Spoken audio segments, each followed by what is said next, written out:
Eu fiquei muito feliz quando ouvi Salomão ler uma introdução bíblica. As misericórdias do Senhor são a causa de não sermos consumidos. Aliás, para mim, dois conceitos centrais que estão bem no âmago do cristianismo são misericórdia e graça. E só o cristianismo conhece isso, misericórdia e graça. Outras religiões apresentam aí caminhos equivocados, caminhos que dependem do próprio homem para o seu progresso, dizem. Mas não existe progresso senão na comunhão com Deus. E nós só conseguimos essa doce comunhão pela sua maravilhosa graça, pela sua infinita misericórdia. Então, irmãos, eu gostaria de compartilhar aqui um pouco, alguns versículos do livro do profeta Jonas. A história de Jonas é muito conhecida no meio evangélico. Eu creio que dos que aqui estão, nenhum ignora a história de Jonas. Tenho certeza, aliás. E quando nós lemos a história de Jonas, dessa última vez, eu vi um conteúdo muito grande de misericórdia. Eu poderia até dizer, a minha visão é que o enfoque do livro de Jonas é misericórdia. Então vamos ler a palavra de Deus. Livro de Jonas, capítulo 1. E veio a palavra do Senhor a Jonas, filho de Amitai, dizendo: levanta-te, vai à grande cidade de Nínive e clama contra ela, porque a sua malícia subiu até mim. E Jonas se levantou para fugir de diante da face do Senhor para Tarsis. E descendo a Jope, achou um navio que ia para Tarsis. Pagou, pois, a sua passagem e desceu para dentro dele para ir com eles para Tarsis, de diante da face do Senhor. Mas o Senhor mandou ao mar um grande vento e fez-se no mar uma grande tempestade e o navio estava para quebrar-se. Vamos passar agora para o versículo 11. E disseram-lhe os homens daquele navio a Jonas: que te faremos nós para que o mar se acalme? Porque o mar se elevava e engrossava cada vez mais. E ele lhes disse: levantai-me e lançai-me ao mar, e o mar se aquietará. Porque eu sei que por minha causa vos sobreveio essa grande tempestade. Entretanto, os homens remavam, esforçando-se por alcançar a terra, mas não podiam, porque o mar se ia embravecendo cada vez mais contra eles. Então clamaram ao Senhor e disseram: Senhor, nós te rogamos, não pereçamos por causa da vida deste homem, e não ponha sobre nós o sangue inocente, porque tu, Senhor, fizeste como te aprouve. E levantaram a Jonas, e o lançaram ao mar, e cessou o mar da sua fúria. Temeram, pois, estes homens ao Senhor com grande temor, e ofereceram sacrifícios ao Senhor, e fizeram votos. Deparou, pois, o Senhor um grande peixe para que tragasse a Jonas. E esteve Jonas 3 dias e 3 noites nas entranhas do peixe. Agora, passando para o versículo 3, para o capítulo 3, a partir do versículo 1. E veio a palavra do Senhor segunda vez a Jonas, dizendo: levanta-te e vai à grande cidade de Nínive e prega contra ela a pregação que eu te disse. E levantou-se Jonas e foi a Nínive, segundo a palavra do Senhor. Era, pois, Nínive uma grande cidade de 3 dias de caminho. E começou Jonas a entrar pela cidade caminho de um dia. E pregava e dizia: ainda 40 dias e Nínive será subvertida. E os homens de Nínive creram em Deus e proclamaram um jejum e vestiram-se de saco desde o maior até o menor. Porque esta palavra chegou ao rei de Nínive, e levantou-se do seu trono e tirou de si os seus vestidos e cobriu-se de saco e assentou-se sobre a cinza. E fez uma proclamação que se divulgou em Nínive por mandado do rei e dos seus grandes, dizendo: nem homem, nem animais, nem bois, nem ovelhas provem coisa alguma, nem se lhes dê pasto, nem bebam água. Mas os homens e os animais estarão cobertos de sacos e clamarão fortemente a Deus e se converterão cada um do seu mau caminho e da violência que há das suas mãos.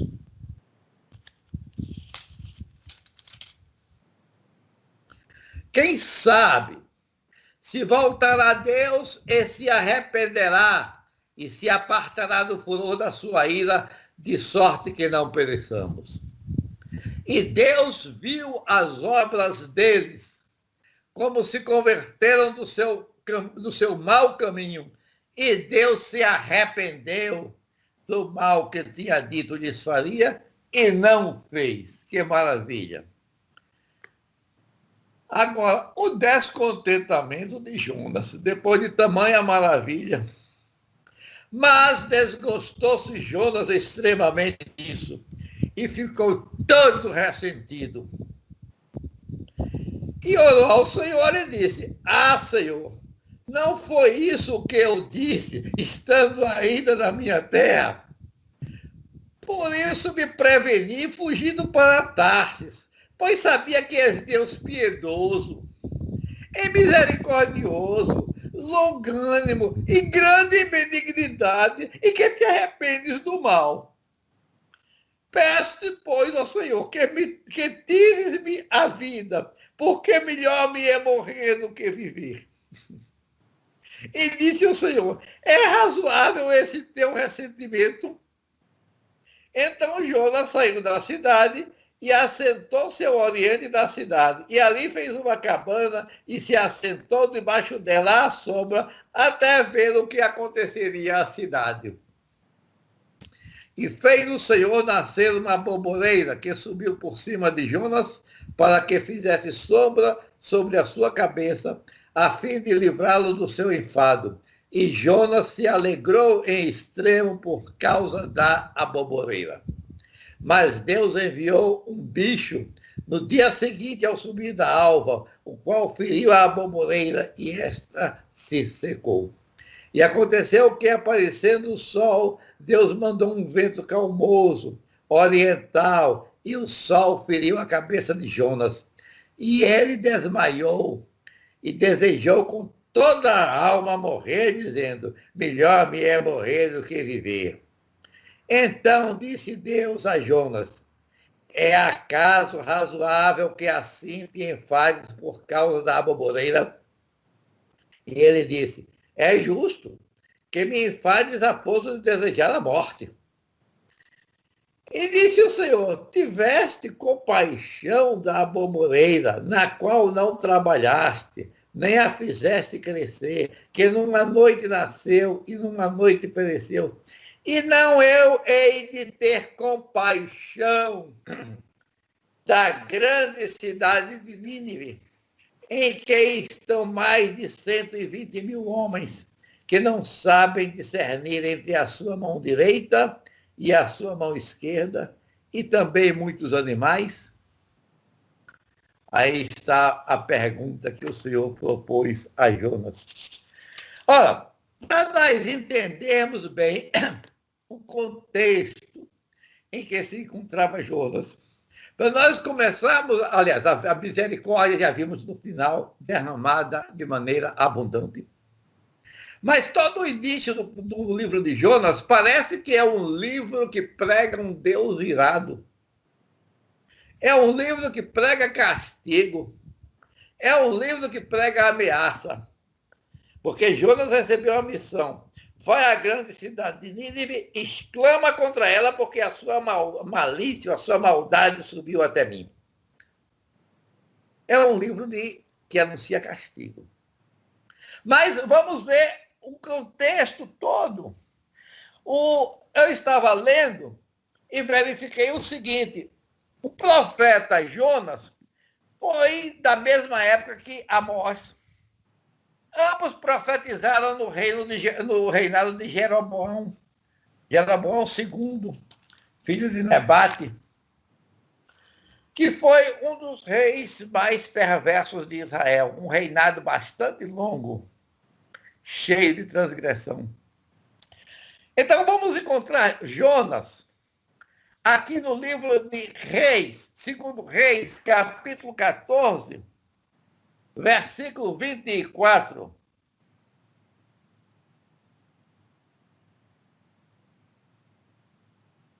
Falando sobre Jeroboão II, rei de Israel, que reinou 41 anos em Israel. Ele fez o que era mal perante o Senhor, Jeroboão. Jamais se apartou de nenhum dos pecados de Jeroboão, filho de Nebate, que fez pecar a Israel. O Jeroboão, filho de Nebate, foi aquele que promoveu a separação das 10 tribos. Restabelecer. Agora, o que fez o Senhor com eles? Então, um homem que fez o que era mal perante o Senhor, continuamente pecava, porque assim diz a palavra de Deus: jamais se apartou de nenhum dos pecados de Jeroboão, filho de Nebate, que fez pecar a Israel. Jamais.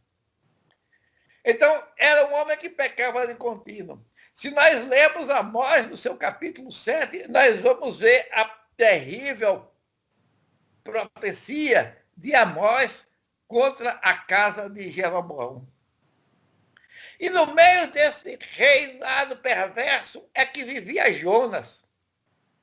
E acontece uma coisa muito interessante.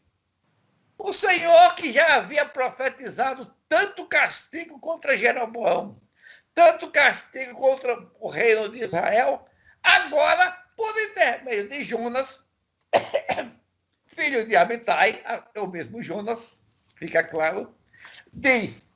Aí diz o seguinte, versículo 25. Restabeleceu Jeroboão os limites de Israel, desde a entrada de Ramate até ao mar da planície, segundo a palavra do Senhor, Deus de Israel, a qual falara por intermédio de teu servo Jonas, filho de Amitai, o profeta, o qual era de Gade e Efer. Porque viu o Senhor que a aflição de Israel era muito amarga, porque não havia nem escravo, nem livre, nem quem socorresse a Israel. Aí está o contexto em que vivia Jonas. No meio de um povo perverso, um rei perverso, que jamais se afastara da iniquidade, um rei idólatra, um rei contra quem Amós estava profetizando também muitos castigos. Há um determinado momento em que o Senhor, como que não, dando-lhe uma oportunidade, àquele povo extremamente ímpio, dando uma oportunidade que é fruto de sua misericórdia. O Senhor manda o profeta Jonas até Jeroboão e diz, Ele restabeleceu os limites desde a entrada de Ramate até o mar da planície, segundo a palavra do Senhor, Deus de Israel, a qual falara por intermédio de seu servo Jonas. Jonas foi enviado para dar, olha, você vai reconquistar todas essas terras que já foram tomadas, seu rei vai voltar a seu esplendor. Mas por que Deus está prometendo castigo por intermédio de Amós e agora dá uma profecia, que é uma bênção, por intermédio de Jonas? Aí diz o versículo 25, porque viu o Senhor a aflição de Israel era muito amarga. O pecado, irmãos, nós sabemos que faz sofrer. É uma pura ilusão alguém imaginar o gozo do pecado. Gozo do pecado, o livro de Hebreus fala do gozo do pecado, mas é uma ilusão. Ali é uma isca do inimigo, como a isca que é dada ao peixe, que ele acha muito bom, mas através dela vai morrer. Assim é o pecado na vida do homem. E eles estavam sofrendo, estavam em amargura, diz a palavra de Deus. A aflição de Israel era muito amarga. Havia grande sofrimento. Isso perdurou por muito tempo. Foi um reinado longo. Jamais ele se afastara da maldade. E como ele andava longe dos caminhos do Senhor, ele adorava deuses estranhos, ele tinha sacerdotes estranhos, ele não se voltava para Deus. Mas Deus, na sua infinita misericórdia, resolve dar uma oportunidade àquele povo, dar uma oportunidade a Jeroboão. E diz, você vai reconquistar todas essas terras. Deus viu que era muito amargo o seu sofrimento. E apesar do seu pecado, o Senhor usa de grande misericórdia para com aquele povo. Então, a história, o contato de Jonas com a misericórdia de Deus não se mostra somente ali no livro, na profecia aos ninivitas, mas no meio que ele vivia. Vivia no meio de um rei, mau rei, um rei corrupto, um rei idólatra, que não se afastava do mal, e você vai receber uma bênção. Você vai reconquistar todos esses territórios. Eu vou te dar uma chance. E Jeroboão não soube aproveitar essa chance. Jeroboão foi testado pelo castigo, não se dobrou. Agora, por intermédio do ministério de Jonas, Jeroboão, Deus chama a atenção de Jeroboão através de uma grande bênção. E ele continua na sua atitude. Ele recusou a misericórdia de Deus. Por isso, acabou sendo destruído, conforme palavra do profeta Amós. Agora, voltando ao livro de Jonas, capítulo 1, versículo 2, o Senhor diz a Jonas, agora Jonas recebe outra missão. A primeira missão foi uma missão muito agradável. Ser portador de boas notícias é algo que todo mundo quer ser. Agora, portador de más notícias é uma missão ingrata e inglória. E as pessoas normalmente recusam, evitam. E agora Jonas, que havia dado uma profecia de bênção para aquele reinado pecaminoso, ele deve ter ficado admirado, mas o Senhor é misericordioso demais. No meio de um povo tão pecaminoso, o Senhor promete uma bênção, o Senhor demonstra sua compaixão, o Senhor demonstra sua misericórdia. Agora vem outra missão, Jonas, tem outra missão. Levanta-te, vai à grande cidade de Nínive e clama contra ela, porque a sua malícia subiu até mim. A sua maldade está posta diante de mim. O cálice da minha ira está cheio. Em outras palavras, é isso que diz o Senhor. Ora, chama a atenção também que os assírios não eram um povo da promessa. Os assírios não tinham nada a ver com o concerto de Deus, pelo menos naquela etapa da história. Mas o Senhor também se preocupa com os assírios. Nínive era a capital da Assíria. E para lá manda o profeta Jonas. Jonas, que havia profetizado bênção para Israel no meio de um reinado corrupto. Ele agora é chamado, é convocado, é intimado a proclamar castigo contra a grande cidade de Nínive, uma cidade de um povo extremamente violento, que eram os assírios. Então, uma cidade que praticava maldade, aquela maldade já tinha subido até o trono de Deus. Jonas fica perplexo, eu imagino. Pela sua reação, nós podemos dizer até isso. Primeiro, Senhor, está me mandando lá para a Síria. O teu povo não é o povo de Israel? Não é esse povo aqui? Um povo estrangeiro, adora deuses estranhos e tu agora está mandando a tua palavra para lá. Ele deve ter ficado perplexo. Mas é um povo mau e a profecia é de castigo. Conforme ficou claro mais tarde, dentro de 40 dias, Nínive será destruída, será subvertida. Mas Jonas, quando ouviu aquela mensagem dura, puxa, tem que chegar lá nos ninivitas, em Nínive, um povo violento, um povo brutal, eu, um profeta de Israel, chegando lá e falando para eles que eles vão ser destruídos, eles vão me apedrejar. Mas eu creio que não era esse o maior medo de Jonas. Normalmente era de esperar que ele fosse apedrejado. Mas não era esse o principal medo de Jonas. Jonas tinha vivido uma grande experiência de misericórdia, de compaixão. Ele tinha dado uma profecia de bênção a Jeroboão. Aí Jonas deve ter pensado. Depois ele disse que foi mais ou menos assim.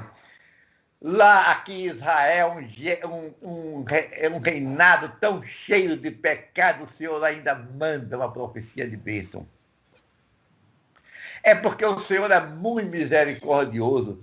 Agora me manda para Nínive, eu vou dar uma profecia de destruição. Mas esse Deus misericordioso, será que ele vai levar a cabo, ele vai levar adiante esse projeto de destruição? Eu conheço esse Deus. Ele é muito misericordioso, piedoso, longânimo. E ele desiste do castigo. Eu vou lá, dou essa mensagem. Suponha que os homens de Nínive não me apedrejem. E se Deus desistir, depois não aconteceu nada disso, como vai ficar a minha reputação de profeta? Jonas estava mais preocupado com sua reputação de profeta. É um profeta de Deus, um profeta que dizia coisas que iriam acontecer, do que em levar a mensagem de Deus a homens pecadores. Isso que chama a atenção na pessoa de Jonas. E isso persiste até o final. Por isso Deus lhe faz aquela pergunta. Você se compadeceu da bomboneira, Jonas, e eu não vou me compadecer dessa grande cidade, 120 mil pessoas e mais muito gado e animal? Deus chama Jonas, mostra a Jonas onde está o seu erro. Coloca diante de Jonas a sua maneira egoísta de pensar.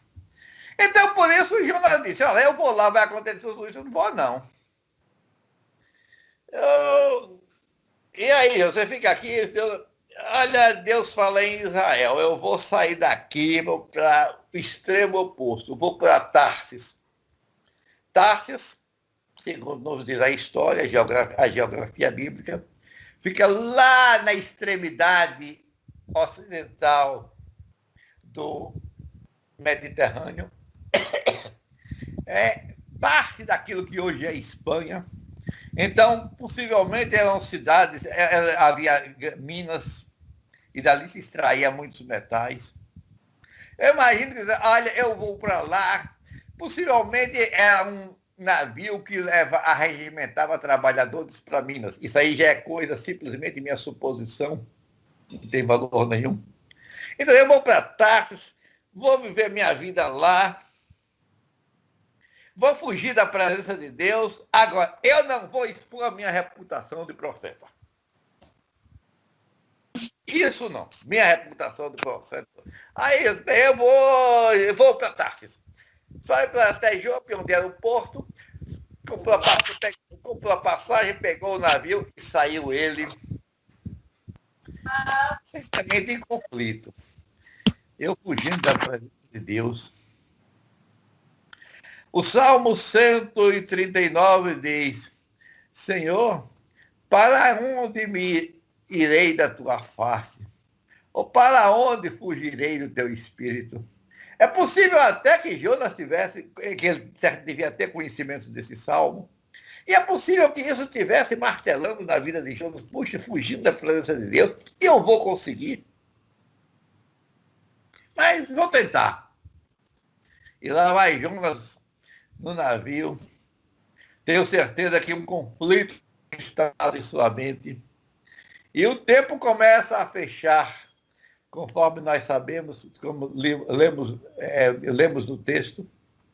E o mar agitado e o navio estava a ponto de quebrar-se. Então a situação era de ter pavor, terror, em alto mar. Uma embarcação naqueles tempos que não tinha recursos de comunicação, quebrando-se em alto mar, iriam todos morrer e ninguém nem saberia como. Não chegaria nem notícia. Então o quadro era triste, as pessoas, os marinheiros, que tinham suas crenças, começaram a invocar seus deuses e gritar: o que está acontecendo? Só pode ser castigo. E lançaram sorte para ver quem era o culpado. Quem é que está causando isso? Quem foi que aprontou? Essa. Aí lançaram a sorte, Deus, o Espírito de Deus estava dirigindo tudo. A sorte caiu sobre Jonas, naturalmente. Aí foram até Jonas e ele está lá dormindo no porão do navio. E as pessoas chegaram, aqueles marinheiros, aqueles homens chegaram para ele: rapaz, você dormindo aqui, que é isso, não está vendo? Aí Jonas se entregou, como se diz. Jonas confessou o seu pecado. Olha, pessoal, eu vou dizer logo, isso está acontecendo por causa de mim. Eu tentei fazer o impossível. Eu tentei fugir da presença de Deus. Eu estou aqui para poder fugir de uma missão de Deus, mas Deus não me deixou escapar. Ele não me deixa fugir. E por isso está ameaçando essa embarcação. Joguem-me ao mar, que vai tudo cessar. Os marinheiros tiveram até muito boa vontade para com Jonas. Tentaram remar um pouco mais, mas a coisa só ia de mal a pior. Até que, enfim, não tem jeito. Se é uma ordem dos céus, vamos jogar Jonas. Homens incrédulos tiveram conhecimento de Deus através da punição de um ato de desobediência. Jonas disse qual era a sua missão, qual era o seu povo, por que estava fugindo e por que aquelas coisas estavam acontecendo.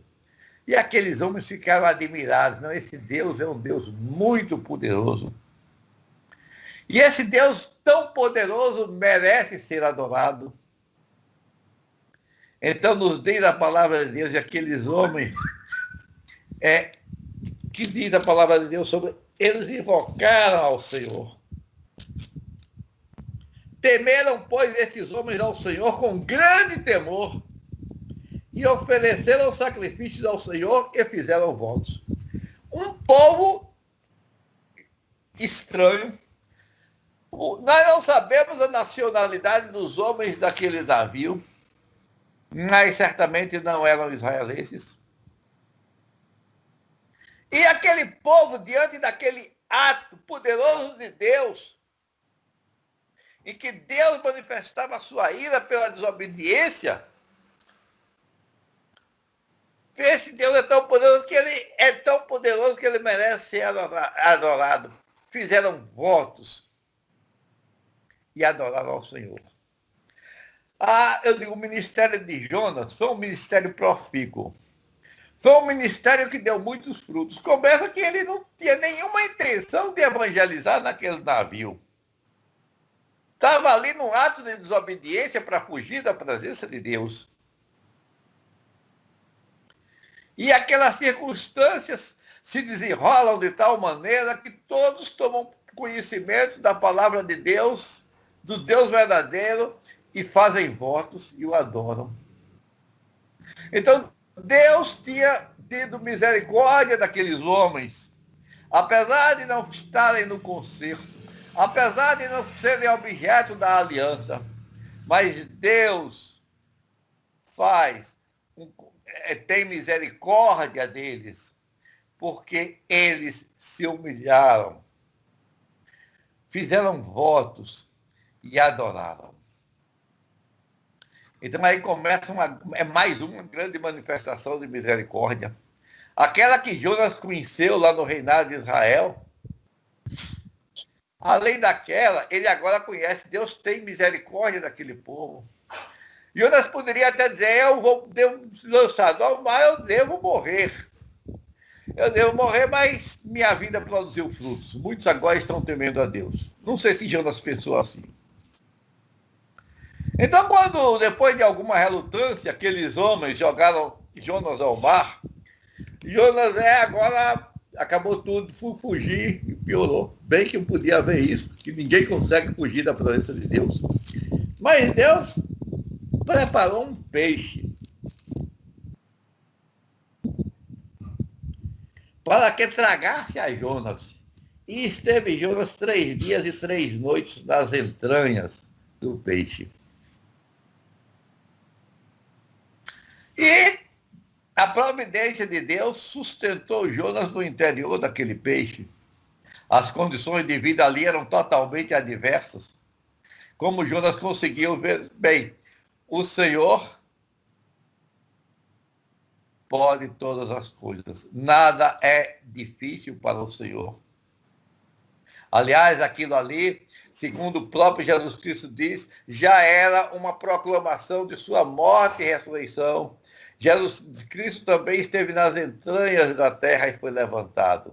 Jonas esteve nas entranhas do peixe e foi levantado. Acontece que depois de 3 dias e 3 noites, o peixe vomita Jonas na praia. Acho que o peixe teve uma tremenda de uma indigestão com Jonas. Ele sentiu-se mal e teve que vomitar Jonas na praia e Jonas saiu inteiro. Jonas passou por uma experiência terrível. Jonas viu qual era o custo da desobediência. E Jonas ainda sou feliz, o Senhor teve misericórdia de mim. Mais uma vez vemos manifesta a misericórdia de Deus. Ele teve misericórdia de mim e conseguiu que eu vivesse de uma maneira tão extraordinária. Usar um peixe como um navio. O peixe me engoliu, teve uma bruta de uma indigestão, veio até a praia e me vomitou. Aqui estou eu. Esse Deus é maravilhoso. Jonas já sabia disso. Agora ele está vendo mais uma manifestação da misericórdia de Deus. E aí está, e agora o que é que vai fazer Jonas? O Senhor renova o seu chamado. A vocação de Jonas é renovada. E o Senhor agora diz novamente, no capítulo 3, e veio a palavra do Senhor segunda vez a Jonas dizendo,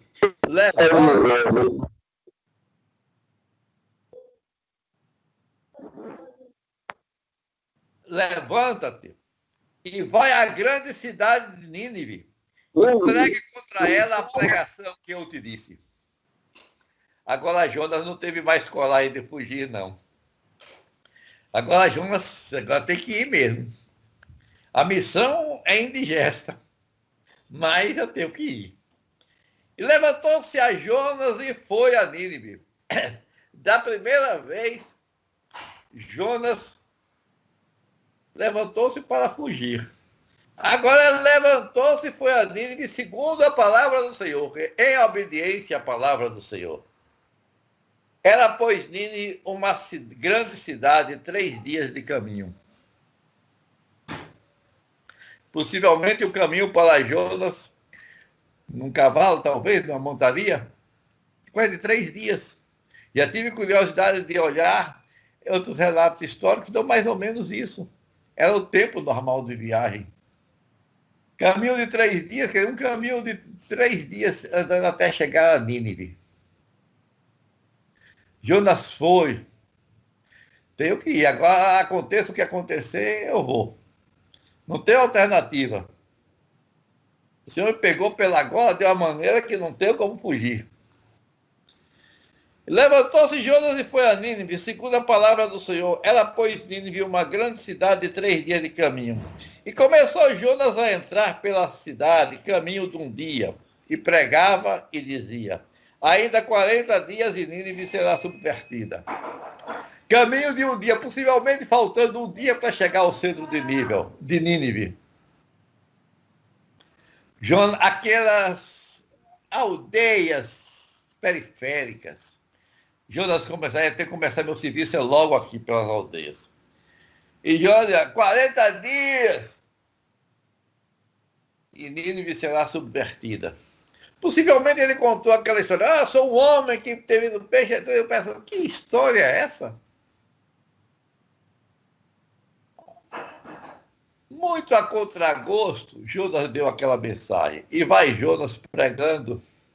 E todos sabem. E aconteceu uma coisa que Jonas não esperava. Ele entregou bênção para Jeroboão por mandado do Senhor. E Jeroboão não se arrependeu. Não se dobrou. Não se beneficiou da misericórdia de Deus. Agora Jonas começa a pregar destruição para um povo que não era da aliança, para um povo que não tinha um conserto com Deus. E acontece aquilo que nós não esperaríamos se estivéssemos naquela situação. Os homens creram na pregação de Jonas. Os homens de Nínive começaram daquelas aldeias, a ouvir a pregação de Jonas. É que o Espírito de Deus estava operando. Já naqueles tempos do Velho Testamento, o Espírito operava. E ele pregava. E é interessante também que nessa profecia, nessa pregação, o Senhor anuncia o castigo, mas não dá o escape da bênção, da fuga. Não oferece a oportunidade de perdão para escape. É simplesmente uma sentença condenatória.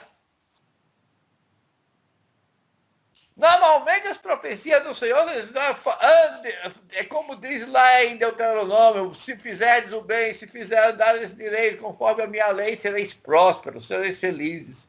Mas, se desobedecerdes, se fizerdes o mal, sofrereis os castigos. Aqui não. É simplesmente uma sentença condenatória.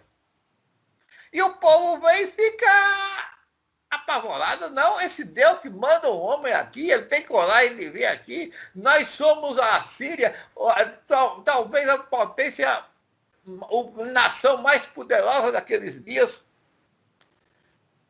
Para dar essa mensagem, e o povo creu. E houve um grande reboliço em toda a redondeza, toda a cidade de Nínive. E o reboliço foi tão grande que chegou ao rei de Nínive. E alguns dos seus oficiais disseram, mas seu rei, está havendo um reboliço na cidade muito grande. O quê? Rebelião? Não. Pior que isso. Ameaça. Ameaça de quê, rapaz? Não tem alguma invasão? Não. Mas tem um profeta dizendo que mais 40 dias e Nínive vai ser destruída. Mas ele fala com tanta autoridade que todo mundo acredita nele. Ninguém duvida da palavra dele. Imagina a autoridade com que Jonas falava. Depois de ter vivido aquela experiência. Aí o rei de Nínive disse, como é? Isso mesmo? Sim. E aí, o que a gente pode fazer? Eu sei, acho que é só esperar os 40 dias e Nínive vai ser destruído, todo mundo vai morrer. O rei deve ter tirado a coroa, não sei se usava a coroa naquele reinado, tirado a coroa, coçado a cabeça e disse, temos que fazer alguma coisa. Mas o que é, seu rei? Olha, vamos fazer o seguinte, vamos nos humilhar, nós temos sido altivos, nós temos sido violentos, nós temos praticado a maldade, vamos nos humilhar, vamos nos arrepender dos nossos pecados, vamos fazer um jejum, vamos nos vestir em saco, todos os homens de Nínive e até os animais. Quem sabe, né? Esse Deus tão poderoso, ele não é misericordioso também? Quem sabe ele não deu uma chance para a gente? Não vai dar oportunidade? E fizeram isso. Aí quando Jonas viu aquele movimento, aquele povo todo arrependido, coisa que ele nunca tinha contemplado em Israel, apesar de ser um povo para o qual o Senhor enviava profetas, Jonas não gostou. Jonas, você não gostou? Porque o empregado de destruição, ele se arrepende. Eu conheço esse Deus que ele vai desistir. Ele não vai dar esse castigo. E eu saio daqui desmoralizado. É assim que você vê, Jonas? Quanta coisa errada. Será que você não vai entender que a sua pregação condenatória foi instrumento para o arrependimento desse povo? Você não vê que você teve uma grande missão? Você acha, Jonas, que a salvação dessas vidas vale menos do que a sua honra? Era assim que Jonas pensava. E Jonas ficou muito triste e fez queixa ao Senhor. Senhor. Aí é que ele se derrama no versículo 3. No capítulo 3. Capítulo 4, verso 2. E orou ao Senhor e disse, Senhor, não foi isso que eu disse estando ainda na minha terra? Eu sabia. Por isso me preveni fugindo para Tarsis, pois sabia que és Deus piedoso. Deus piedoso e misericordioso, longânimo e grande em benignidade, e que te arrependes do mal, desistes do mal. Jonas, você conhece um Deus que é piedoso, que é misericordioso, longânimo e grande em benignidade, que desiste do mal. E você fica triste, Jonas. Jonas, você só está preocupado no cumprimento literal de suas palavras. Jonas, eu demonstrei misericórdia para com o reinado de Israel. Eu demonstrei misericórdia para contigo, te fazendo sair do ventre do peixe. Eu demonstrei misericórdia para com aquele povo naquele navio, porque clamavam a mim. Tu sabes que eu sou misericordioso, assim disse. E agora, você com tamanha misericórdia, essa misericórdia é derramada sobre esse povo e você fica triste, Jonas? Jonas precisava aprender a lição de misericórdia. Jonas era um homem reto, não tenho dúvida. Apesar de ele ter cometido uma desobediência, mas era um homem reto, era um homem íntegro. Um homem que zelava pela sua palavra, só dizia aquilo que Deus mandava, querendo fazendo o que Deus manda, vai acontecer. Então eu sou um homem de palavra. Eu sou um homem de respeito. Todos me consideram. E Jonas estava preocupado, era com isso. Faltava no coração de Jonas o amor. Faltava no coração de Jonas aquela misericórdia com a qual ele tinha convivido durante todo o tempo. Faltava no coração de Jonas aquela misericórdia que ele estava testemunhando de que o Senhor era possuidor. Então, grande é a misericórdia do Senhor que salvou os ninivitas. Agora, irmãos, vamos considerar o seguinte. Graças a Deus que nós temos um Deus tão misericordioso, como disse Jonas. Um Deus que é piedoso, misericordioso, longano e grande em benignidade, que te arrependes do mal. Essa é uma das características fundamentais da pessoa de Deus. Piedade, misericórdia. Piedoso, misericordioso. Um Deus que é longânimo, que se suporta o mal. Mas até quando? Então, será que essa misericórdia de Deus, agora vamos ver outra questão importante, será que a misericórdia de Deus é dada incondicionalmente aos homens? É sobre isso que nós temos que refletir. Isso que é importante para as nossas vidas. Muitos se confiam apenas, Deus é misericordioso, Deus não vai castigar, não, Deus é tão maravilhoso. Mas é bom entender que a misericórdia de Deus não é incondicional. A misericórdia de Deus é condicional. Ela está condicionada ao arrependimento, à humilhação, à confissão de pecados. Então, o povo de Nínive, o rei de Nínive, alcançou a misericórdia, o que muito desagradou Jonas. Mas alcançou a misericórdia porque eles creram na palavra de Deus. Eles se humilharam, se dobraram e não tinham nem mesmo uma promessa de esperança. Foi apenas uma hipótese. Olha, nós já estamos perdidos, não vamos insistir no nosso pecado, não vamos morrer no nosso pecado. Podemos até morrer, mas vamos abandonar o nosso pecado. Quem sabe se esse Deus que é tão poderoso, ele também não é misericordioso. Eles não conheciam até então a misericórdia de Deus, mas apelaram para ela. Jonas conhecia, mas não usou de misericórdia. Então, a misericórdia de Deus é condicional. Qual é a diferença entre o povo de Nínive e o povo de Israel, principalmente nos dias de Jeroboão, quando Jonas fez sua pregação? O povo de Nínive se humilhou, foi para o saco e cinza. Jeroboão não. Continua, não se apartou da prática do seu pecado.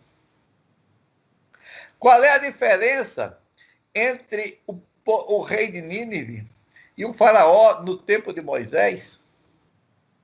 O rei de Nínive se dobrou, se humilhou, alcançou misericórdia.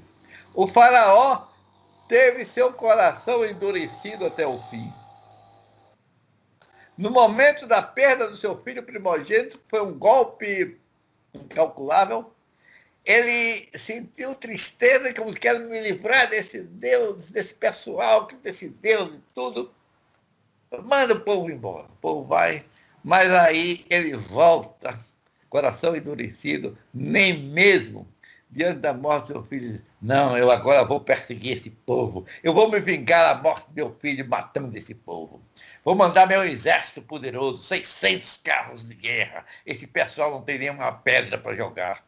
Não tem uma lança, mas manda 600 carros de guerra. Ai, que paz. O faraó foi rebelde até o fim. Foi destruído. O rei de Nínive alcançou misericórdia porque se humilhou.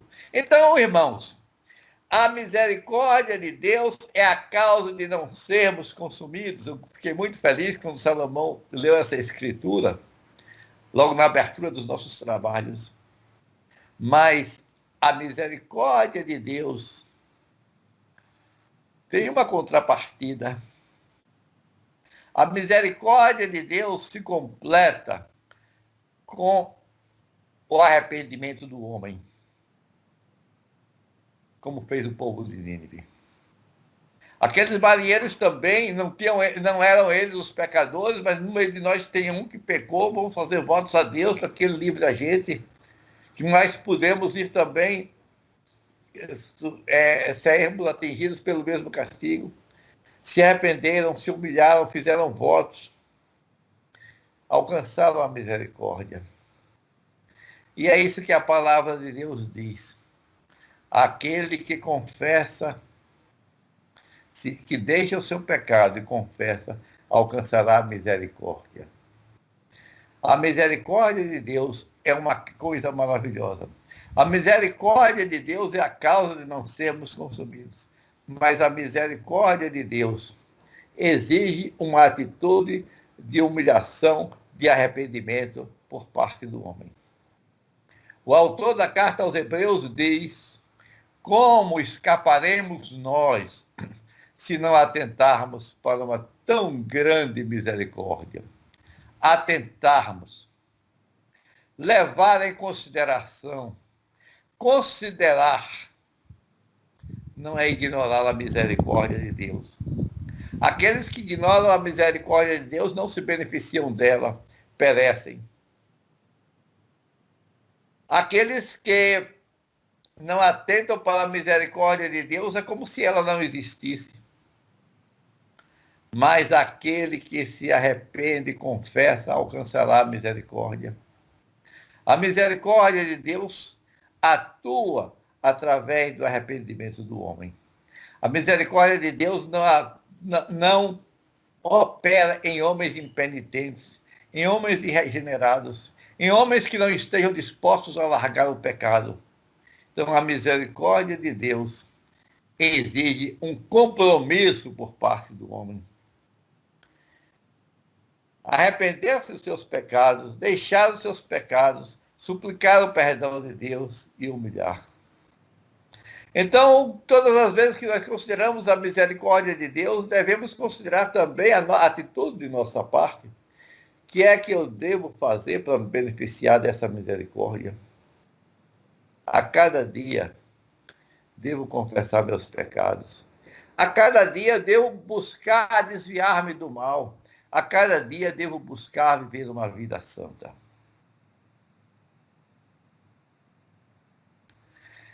Qual deve ser a nossa atitude?